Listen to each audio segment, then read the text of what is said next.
weerarkaani oo markii ugu horeysay ku bilowday gaari qarax loo dhigay wadada hareerteeda kaasi oo kamid ahaa kolonyo ay wateen gaadiidka Amisom ayaa waxa uu ka dhacay inta u dhaxaysa degmada Baraawe iyo deegaanka Buulamareer ee gobolka Shabeellada Hoose.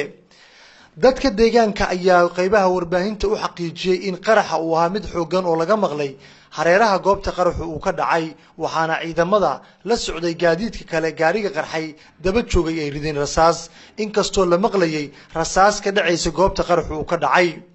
mas'uuliyiinta maamulka degmada Baraawe oo la xiriirnay ayaa ka gaabsaday inay ka hadlaan arrintan sidoo kale qaar kamid ah dadka deegaanka ayaa sheegay qaraxa inuu ahaa mid aad u ballaaran waxayna tilmaameen inay arkayeen gaari kamid ah gaadiidka Amisom oo kolonyo la socday kaasi oo ku gubanayay goobta qaraxa uu ka dhacay saaka.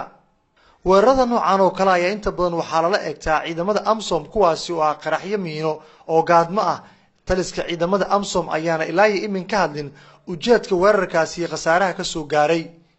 warar kale ayaa waxay sheegayaan in markii weerarku ka dhacay kadib ciidamadu ay halkaas isku gadaameen si ay ammaanka u adkeeyaan isla markaana ay xaaladooda uga warqabaan. Abdulaahi Maxamed, Abdulaahi Somali Cable, magaalada Muqdisho.